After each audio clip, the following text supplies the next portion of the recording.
दोस्तों, बिहार के नाम सुनते ही आपके दिमाग में सबसे पहले क्या आता है? खराब सड़कें, गरीबी, बेरोजगारी और पुअर गवर्नेंस ही ना। इन सबको मिला के कहें तो आपके मन में एक बीमारू राज्य की तस्वीर आती होगी। लेकिन दोस्तों, बिहार शुरुआत से ही ऐसा था। क्या हो अगर मैं आपसे कहूँ कि दुनिया का सबसे पहला गणतंत्र बिहार के वैशाली में ही बन गया था? क्यों चौंक गए ना? बिहार का इतिहास है ही ऐसा दोस्तों, जो संपन्न और आज के बिहार से एकदम अलग हुआ करता था।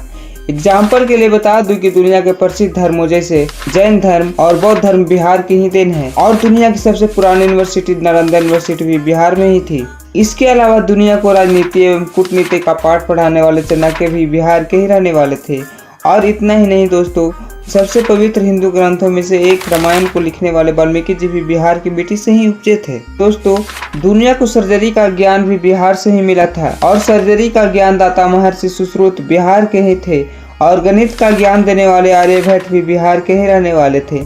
इनके अलावा चंद्रगुप्त मौर्य से लेकर अशोक महान जैसे चक्रवर्ती सम्राट भी इसी बिहार के धरती से उपजे थे। ऐसे में बिहार के स्वर्णिम इतिहास को जानने के बाद भी कोई आज के बिहार को बीमारू स्थिति की कल्पना भी नहीं कर सकता था, क्योंकि आज जब आप बिहार को देखते हैं तो अपने इतिहास से बिल्कुल विपरीत जान पड़ता है। दोस्तों, आपको लग रहा होगा कि आज हम बिहार की गरीबी और उसके पिछड़ेपन के बारे में बताऊंगा, तो रुकिए, ये सब तो ऑलरेडी आपको पता है, और इस पर हजारों वीडियो आपको यूट्यूब पर भी मिल जाएगी। इवन हमने भी इस टॉपिक पर 2 वीडियो बनाई है, जिसका लिंक डिस्क्रिप्शन में है, जाकर आप देख सकते हैं। इसलिए आज के वीडियो में हम बिहार के प्रॉब्लम को डिस्कस करने के बजाय हम ये डिस्कस करेंगे कि आखिर बिहार अपने खोए हुए स्वर्णिम इतिहास को फिर से कैसे वापस पा सकता है, कैसे भारत के सबसे पिछले राज्यों में से उभर कर one of the best state बन सकता है। इसलिए हम आज इस वीडियो में उन सभी समस्याओं का हल करेंगे कि आखिर कैसे बिहार अपनी खोई हुई ग्लोरी को वापस पा सकता है। तो बने रहिए वीडियो के अंत तक, क्योंकि बिहार की समस्याओं को तो आप सदियों से सुनते आ रहे हैं, लेकिन आज आपको जानने को मिलेगा कि ये प्रॉब्लम का अंत कैसे होगा। लेकिन दोस्तों, उससे पहले आपको बता दूं कि अगर आप इस चैनल पर नए हैं तो इस चैनल को सब्सक्राइब करना ना भूलें, ताकि आपको ऐसे ही इंटरेस्टिंग और इंफॉर्मेटिव वीडियो मिलते रहे। चलिए अब वीडियो के साथ आगे बढ़ते हैं, यानी कि how can Bihar achieve it's long lost glory. तो दोस्तों, इसे हम कुछ कैटेगरी में कैटेगराइज किए हैं, और लास्ट वाला सबसे इफेक्टिव है। Number 1, promoting of IT sector of Bihar. दोस्तों, आज़ादी के बाद भारत के बहुत से ऐसे स्टेट थे जो गरीबी और पिछड़ेपन के शिकार थे, चाहे वो उत्तर प्रदेश हो या हरियाणा हो या फिर दक्षिण भारत के कुछ स्टेट हो। लेकिन देखते हैं देखते ये स्टेट डेवलप होते गए, लेकिन बिहार फिर भी आगे नहीं बढ़ पाया। यहाँ तक इस साल 2000 में बनी छत्तीसगढ़, झारखंड और उत्तराखंड जैसे स्टेट भी तेजी से डेवलप करके बिहार से आगे निकल गए। बट इतना बेहतरीन इतिहास होने के बावजूद बिहार आज भी संघर्ष कर रहा है। दोस्तों, यहाँ से बिहार को फिर से ग्रोथ करनी है तो सबसे पहले उन फैक्टर्स को ढूंढना होगा जो दूसरे स्टेट के डेवलप होने के कारण बनी है। जैसे कि उत्तर प्रदेश और हरियाणा का उदाहरण ले ले तो इन दोनों स्टेट के डेवलप होने के पीछे कहीं न कहीं IT इंडस्ट्री का बड़ा हाथ है। आज हरियाणा में गुरुग्राम और उत्तर प्रदेश में नोएडा इनकी इकोनॉमी का सबसे बड़ा फैक्टर है। और आपको जानकर हैरानी नहीं होनी चाहिए कि हरियाणा के GDP का ऑलमोस्ट 60% अकेले गुरुग्राम से आता है। उसी तरह लगातार डेवलपमेंट की सीढ़ियां चढ़ रहा उत्तर प्रदेश, जिसे किसी जमाने में बिहार के बराबर माना जाता था, आज वहां नोएडा शहर है जो उत्तर प्रदेश के डेवलपमेंट में बड़ा रोल निभा रहा है। आज नोएडा उत्तर प्रदेश के GDP में 10.12% का कंट्रीब्यूशन करता है। और अब ऐसे में ये सवाल बिल्कुल जायज लगते हैं कि बिहार में कावा, आखिर बिहार के पास ऐसा कोई शहर, ऐसी कोई IT इंडस्ट्री क्यों नहीं है? अगर आने वाले समय में कोई IT सिटी हो तो बिहार का ग्रोथ का पोटेंशियल काफी बढ़ सकता था, जो कि बिहार के एग्रीकल्चर GDP को बूस्ट दे सकता है। ये बिहार सरकार को पटना जैसे शहरों को IT हब बनाने पर जोर देना चाहिए। और मुझे मालूम है कि आप में से कई सारे लोग शायद मन ही मन में संकोच कर सकते होंगे कि पटना और IT हब, लेकिन दोस्तों, जब उत्तर प्रदेश में लखनऊ IT हब बन सकता है तो पटना क्यों नहीं बन सकता है? बिहार के लिए IT इंडस्ट्री इकोनॉमिक पर्सपेक्टिव के साथ ही साथ यहाँ बड़े लेवल पर हो रहे ब्रॉड ड्रीम को रोक सकती है। तो बिहार के पॉपुलेशन का बड़ा हिस्सा नौकरी के तलाश में बेंगलुरु, गुड़गांव, मुंबई और पुणे जैसे सिटीज में पलायन करता है, जिससे एक बड़ा मैन पावर जो स्टेट की ग्रोथ का पुश कर सकता था, वो दूसरे प्रदेशों में अपना निवेश सुधार रहा है। तो अगर वहीं बिहार के IIT और IIMS सिलेक्ट होने वाले लोग को बिहार में ही रोका जा सकेगा, तो दूसरे शहरों में एडजस्ट होने और नौकरी ढूंढने में बिहार की के युवाओं को इतना संघर्ष नहीं करना पड़ता और ये सब सिर्फ आईटी इंडस्ट्री ही स्टेब्लिश कर सकती है। दूसरा, promote film and sporting industry. दोस्तों, इस पलायन करने वाले हिस्से में एक ऐसा वर्ग भी है जो मुंबई के लिए भी पलायन करता है ताकि फिल्म इंडस्ट्री के इर्द गिर्द वह अपनी पहचान बना सके। आज भी अगर किसी मुंबई की शूटिंग सेट पर चले जाएं तो आपको फिल्म क्रू में कोई न कोई बिहार के व्यक्ति जरूर मिल जाएगा। दोस्तों, ये कोई हवाई बातें नहीं है। इन फिल्म इंडस्ट्री आज तकरीबन 197 बिलियन रुपीज की हो चुकी है। भारत में हर राज्य के पास अपनी फिल्म इंडस्ट्री है। आंध्र प्रदेश तेलुगु फिल्म चलाती है, तमिलनाडु में तमिल और बंगाल में बंगाली फिल्म बनती है। लेकिन ये सुनकर आपको हैरानी होगी कि भोजपुरी फिल्म बिहार में नहीं बनती है। दोस्तों, जब हम नोएडा में मौजूद आईटी हब की बात करते हैं तो हम नोएडा में मौजूद नोएडा फिल्म इंडस्ट्री को इग्नोर नहीं कर सकते। देश के सबसे बड़े न्यूज चैनल आज नोएडा फिल्म में ही लोकेटेड है, जिससे उत्तर प्रदेश की यूथ को जॉब तो मिल ही रही है और साथ ही साथ उत्तर प्रदेश की इकोनॉमी का बड़ा हिस्सा भी इंडस्ट्री की मदद से ग्रो कर रहा है। वहीं बिहार के यूथ को अपनी अपनी किस्मत आजमाने के लिए मुंबई की ओर रुख करना पड़ता है, क्योंकि भोजपुरी फिल्म सिनेमा भी वहीं से बेस्ट है और इससे न तो फायदा राज का हो रहा है और न ही वहाँ के पॉपुलेशन का। अगर इन फ्यूचर में भोजपुरी सिनेमा अपने टैलेंट के साथ काम करता है तो यहाँ का यूथ का एक्सप्लोर मिलेगा ही और साथ ही में सरकार की मदद से यहाँ की फिल्म सिटी सेटअप होती है तो इससे फिल्म मेकर्स को भी काफी मदद मिलेगी और स्टेट को ग्रोथ के साथ साथ रीजनल और कल्चरल हेरिटेज को भी प्रमोट और रिजर्व किया जा सकता है। और इसके अलावा दोस्तों, फिल्म सिटी तो दूर की बात है, बिहार का अपना कोई इंटरनेशनल स्टेडियम ही नहीं है। जी हाँ, है न जो कहने वाली बात। भारत जहाँ क्रिकेट का इतना बड़ा मार्केट है, इवन शायद आप इस बात से अंदाजा लगा सकते हैं कि आईपीएल में शुरू हुई भोजपुरी कमेंट्री को लोग बहुत पसंद कर रहे हैं।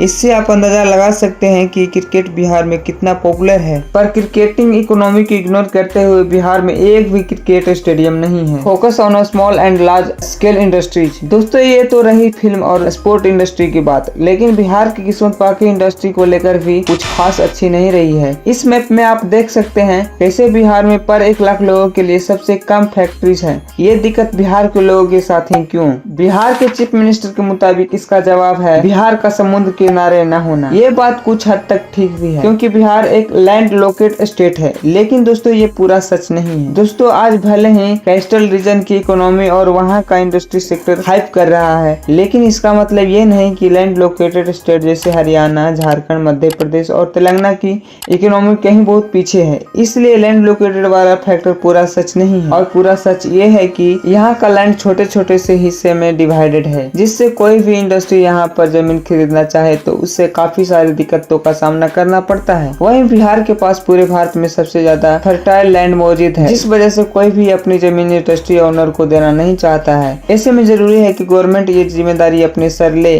और ये श्योर करे कि बिहार की इंडस्ट्री में इन्वेस्ट हो सके। Focus on entrepreneurship. दोस्तों, इसके साथ ही बिहार में एंटरप्रेन्योरशिप प्रमोट करने के लिए एक नया रास्ता बनाया जा सकता है बिहार के युवाओं के लिए। दोस्तों, यहाँ से बहुत से बड़े नाम और चेहरे निकले हैं, लेकिन यही निकले शब्द हैं वही चुभता है। दोस्तों, बिहार के लोग अपने हार्ड वर्क के लिए जाने जाते हैं। ऐसे में अगर बिहार के यूथ को मौका दिया जाए तो अपने ही राज्य के लिए कुछ बेहतर करने का, तो इससे स्टेट की डेवलपमेंट में एक उछाल देखने को मिलेगा। भारत के सबसे टफेस्ट एग्जाम जैसे यूपीएससी, आईआईटी और आईआईएम में टॉप करने वाले स्टूडेंट भी अधिकतर बिहार के ही होते हैं। यानी कि यहाँ पर प्रतिभा की कोई कमी नहीं है, बस जरूरत है एक पुश की, एक मदद की, जिससे इन्हें भरोसा हो कि इनका स्टेट भी इनके लिए सब कुछ कर सकता है। इसलिए इसमें एंटरप्रेन्योरशिप ट्रेनिंग प्रोग्राम एक बड़ा रोल प्ले कर सकता है और इसके साथ ही बैंक से फाइनेंशियल मदद भी देकर तत्कालिक युवा और बिजनेस स्टार्ट करना चाहते हैं उनकी मदद कर सकती है। लेकिन दोस्तों, सरकार को ये भी ध्यान रखना होगा कि इन्हें बिना किसी हैरेसमेंट और करप्शन के लोन मिल जाए। Growth in tourism. दोस्तों, हमें ये नहीं भूलना चाहिए कि जिस बिहार की हम बात कर रहे हैं वो भले ही कई मामलों में पीछे है, लेकिन यहाँ टूरिस्ट प्लेस और खूबसूरती की कोई कमी नहीं है। हमने इस वीडियो के स्टार्ट में बताया था कि बिहार दुनिया और भारत के महानतम लोगों की जन्मभूमि और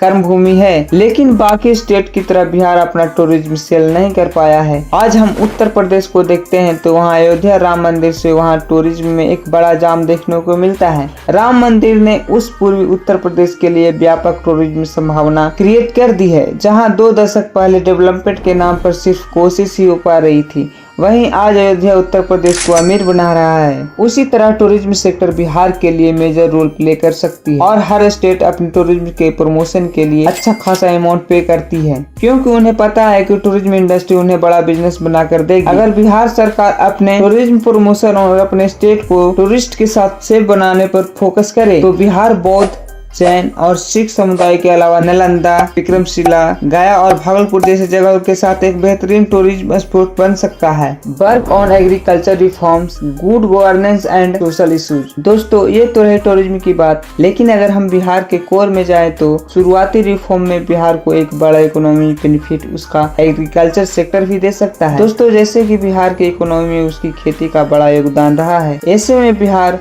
हरियाणा और पंजाब जैसे स्टेट से एग्रीकल्चर रिफॉर्म के बारे में प्रेरणा ले सकता है। बिहार के पास उपजाऊ जमीन है जिससे एक साल में 3 फसल ले सकते हैं और ऐसे में सरकार एग्रीकल्चर रिफॉर्म पर फोकस करे और मॉडर्न फार्मिंग टेक्निक को आजमाए तो बिहार अपने किसानों के साथ अपनी इकोनॉमी को बूस्ट करने में भी हेल्प कर पाएगा। Aggregation facility, crop diversification of promotion एवं मार्केट लिंक से कनेक्ट करके सीधे किसानों को फायदा पहुँचाया जा सकता है, क्योंकि आज बिहार का GDP का 20% हिस्सा एग्रीकल्चर से ही आता है। लेकिन दुख की बात यह है कि बिहार में चाहे इंडस्ट्री लगाने की बात करें, टूरिज्म सेक्टर पुश करने की बात करें या गरीब किसानों को उनके हक के पैसा दिलाने की बात करें तो आखिर में बात रुक जाता है आके क्राइम रेट पर। दोस्तों एक रिपोर्ट की माने तो बिहार में सबसे ज्यादा क्राइम लैंड डिस्प्यूट को लेकर होता है। लैंड डिस्प्यूट एक ऐसा मामला है जिससे हर बिजनेसमैन बचना चाहता है और बिहार में जमीन मिलना इतना मुश्किल हो जाती है कि इंडस्ट्रियलिस्ट यहाँ इंडस्ट्री लगाने के बारे में सोचता भी नहीं है। वहीं यहाँ क्राइम रेट भी हायर है, जो बिजनेस और टूरिज्म के लिए सबसे बड़ा नेगेटिव फैक्टर है। यही सब आंकड़े बिहार को अनवांटेड बनाता है। ऐसे में बिहार सरकार को पहले स्टेट को लॉ एंड मेंटेन करना सबसे जरूरी है और गुड गवर्नेंस और लेस क्रिमिनलाइजेशन बिहार के लिए फॉरेन कंपनीज के इन्वेस्टमेंट का दरवाजा भी खोलेगी, जो बिहार के भविष्य के लिए बहुत फायदेमंद साबित होगा। और दोस्तों इसी का जीता जागता उदाहरण है बिहार का पड़ोसी राज्य उत्तर प्रदेश, जहां पर गुंडागर्दी में कमी आने से, शांति स्थापित होने से साल 2019 से 2023 के बीच यूपी को लगभग 11,000 करोड़ की फॉरेन इन्वेस्टमेंट मिली है। और दोस्तों अगर आप बिहार को थोड़ा नजदीक से देखेंगे तो आपको समझ में आएगा कि बिहार में इससे भी बड़ी दिक्कतें और परेशानियां हैं, जिसे सोल्व करना भावी सरकार का दायित्व होना चाहिए, जैसे कि मेडिकल, एजुकेशन और महिला सुरक्षा। दोस्तों बिहार में हालात ऐसे हैं कि यहाँ कुपोषण, खाने में प्रोटीन की कमी, एनीमिया, अंधापन बहुत बड़ी समस्या है और साथ ही पीने लायक पानी और बेसिक शौचालय जैसी समस्याएं आज भी एक लार्ज पॉपुलेशन के लिए मौजूद नहीं है। एक स्टडी के मुताबिक बिहार में 80% दवाइयों की कमी है और साथ ही यहाँ पर 60% कम डॉक्टर्स हैं।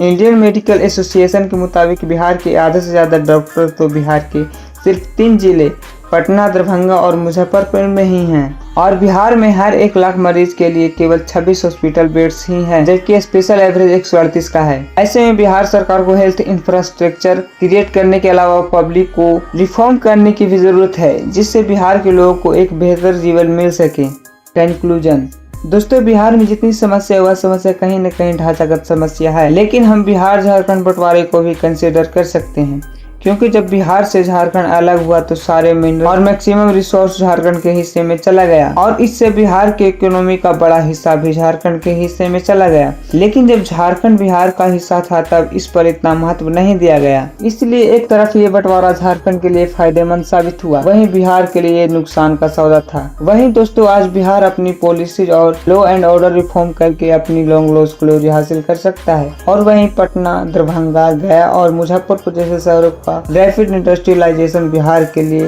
बेनिफिशियल तो होगा ही और इसके साथ ही इससे एम्प्लॉयमेंट के भी नए रास्ते खुलेंगे। और दोस्तों ये था अंत इस वीडियो का। कैसा रहा ये वीडियो कमेंट सेक्शन में जरूर बताइएगा।